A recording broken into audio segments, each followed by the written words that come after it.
Let me tell you something that's probably going to feel a little too familiar.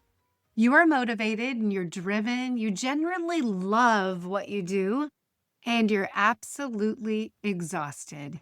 And here's what nobody's telling you. Those two things are not supposed to coexist. That combination is not ambition, the warning sign. And today we're having the conversation most podcasts are too polished to have. So let's get started. Welcome to the Lead with Spark podcast, the show where real women lead with authenticity, show up with presence, and live out their purpose. I'm Lynsey Mulder, speaker, C-suite executive, family gal, travel junkie, and a firm believer that your leadership starts from within. Around here, we go beyond the fluff. We talk about the real stuff no one teaches you in leadership training. Your values, your superpower strengths, boundaries to stop burnout, and how to quit being the chaos coordinator of your own life. Whether you're building a business, leading a team, or just trying to stop feeling stuck in the daily grind, this is your space to get clear, get aligned, and finally lead with confidence. So let's cut the noise and reconnect with the spark that makes you, you. Let's go get our spark on. Welcome back to Lead with Spark. I'm so glad that you showed up for this one today, because this episode is probably the most important thing I've recorded so far. And I want to start by being really direct with you. Whether you've been with me for all of the podcast episodes or you're just starting today and we are just getting acquainted, I want you to know this is a unique episode. It's not a self-care episode at all. I'm not going to tell you how to take a bath or meditate or drink more water, although I will say drinking more water is pretty darn good. That's just good advice regardless. This episode is about burnout, and specifically, it's about the kind of burnout that is most common in women like you. High-achieving, deeply motivated, genuinely passionate women who are going 100 miles an hour and have absolutely no idea how close to the wall that they actually are. Brand new data just came out from Gallup, and it stopped me in my tracks. It says that professional women right now are reporting higher levels of engagement at work than men. They care more. They're more motivated, and they're more invested in their careers, their jobs, their companies, their teams. And simultaneously, they're also reporting significantly higher levels of burnout.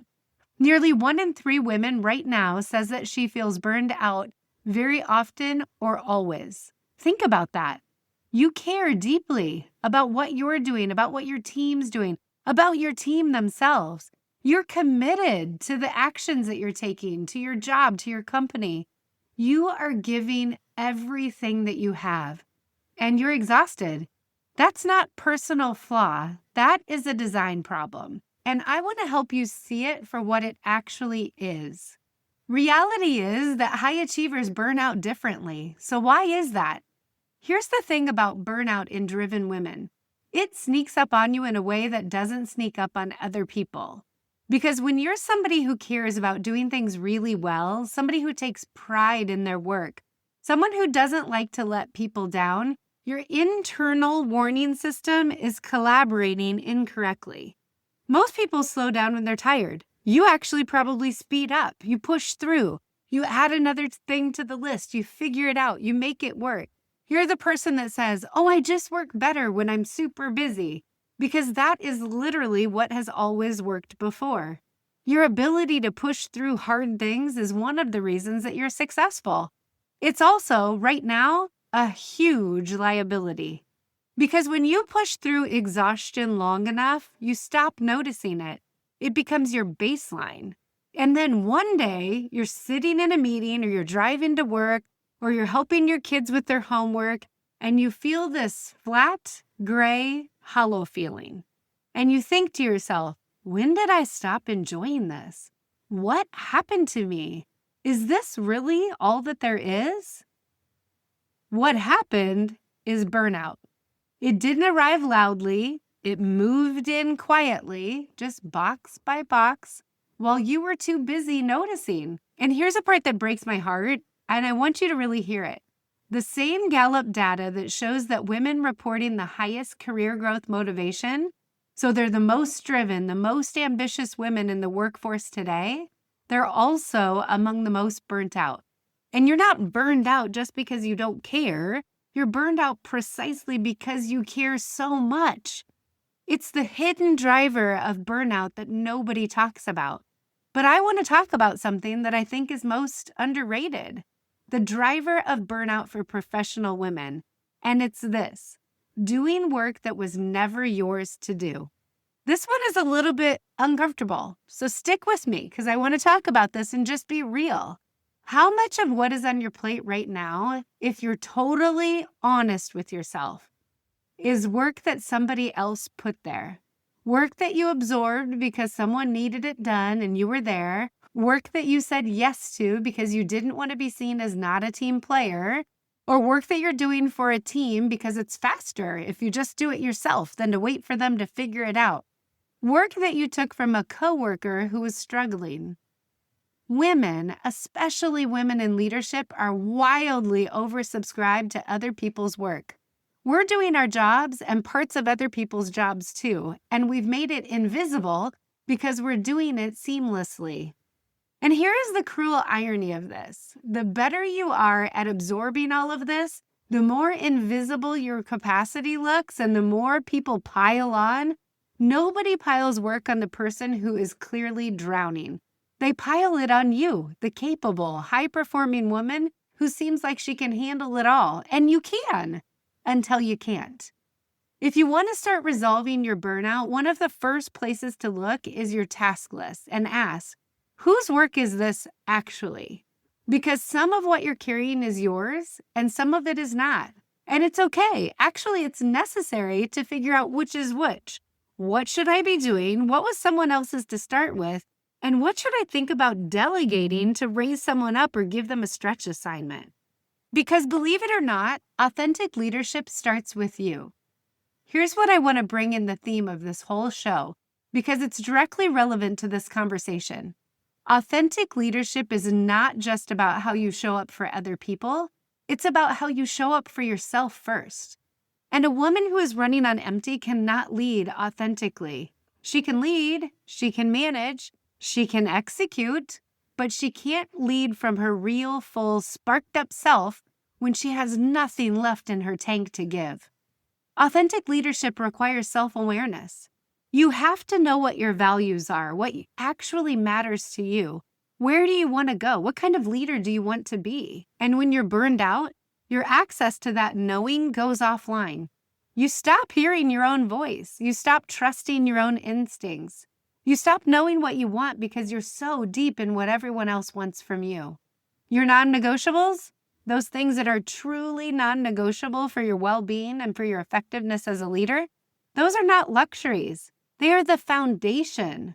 Sleep, time with people you love, work that actually energizes you, white space in your calendar where you can just pause and think.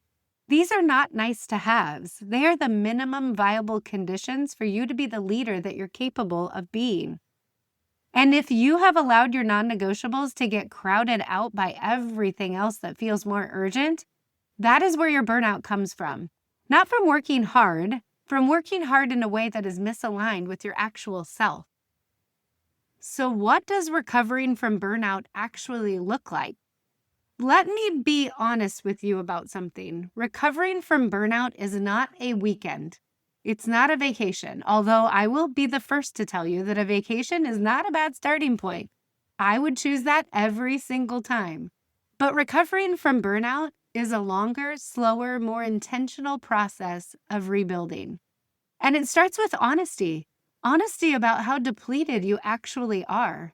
Honesty about what is on your plate that needs to come off. Honesty about the ways that you have been prioritizing everyone else's needs above your own for a very long time. When I was in the corporate world and I hit burnout, I felt like I was the only person dropping balls. I was the only woman executive that internally wasn't keeping it all together, even though on the outside it looked like everything was perfectly aligned. I hit that burnout and I realized that I had lost my energy, my excitement, my motivation. I was at a very low point. And for a woman who really doesn't cry very often, I found myself in tears thinking, how did I get to this place? What happened? If you actually started opening up about it, I bet you would find that several of your peers are in the same situation. So I like to make sure that you have actionable steps.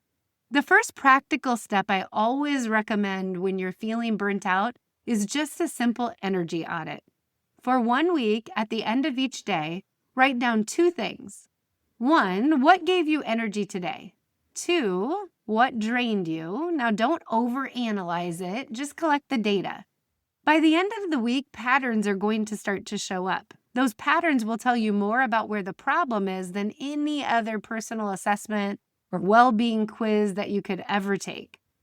So for me, what energizes me is having one-on-one conversations with women.